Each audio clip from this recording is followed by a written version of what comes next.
This is The Process Shot. I'm Michael, I'm made of stuff, and I've seen The Maltese Falcon, a mystery film from John Huston made back in 1941.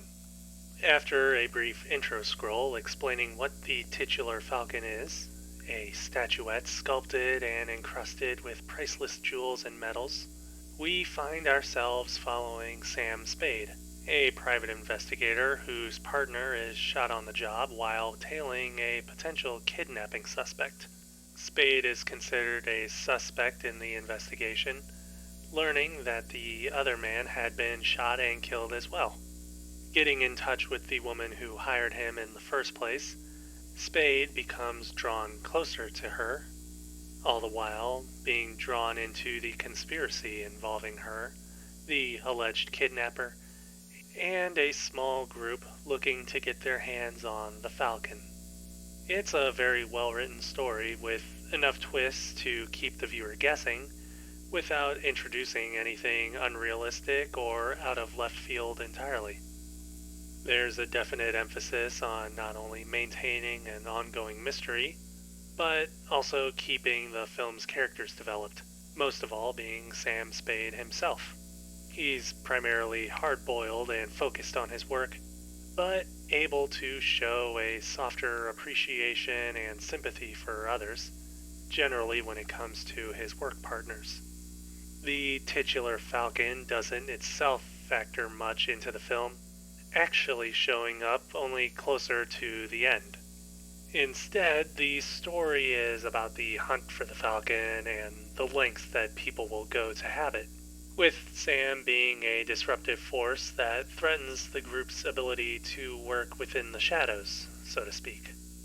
Then again, the various characters looking for the Falcon have their own animosities and conflicts with each other, so to say that they're a tight-knit group is an exaggeration.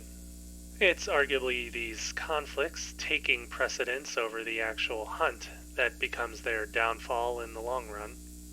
Speaking of shadows, the Maltese Falcon is a surprisingly well-lit film for one which could have otherwise played with film noir aesthetics. Though I don't think that at this point in film history that style had truly been developed or even conceived. In any case, while there are some darker scenes and some play around with lighting and shadows, the film stays pretty solidly outside of noir and inside more of a classic urban mystery drama, further emphasized by a lack of hard, visible violence or other dangers.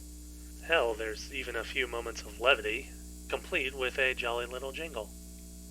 But there isn't too much special in the film's visuals or art style, keeping things contemporary and realistic rather than expressive. There's certainly a cinematic flair in the film's imagery and cinematography, but otherwise it's nothing too special or outright memorable. The focus of the film is pretty much clearly on the greater stakes at hand and the conflicts between characters.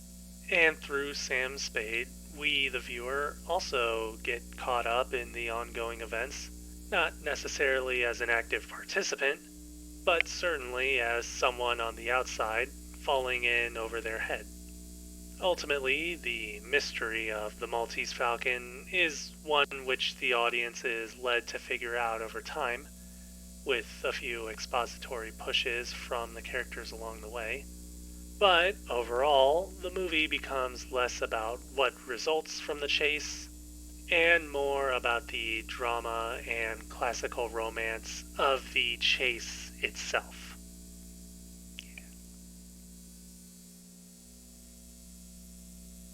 The Maltese Falcon, John Huston, 1941. 4 stars.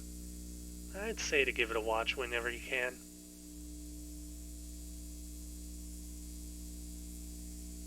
That's it from me. If you like this review, feel free to leave a like. If you didn't, leave a comment instead. Subscribe to the channel if you want to see more reviews like this.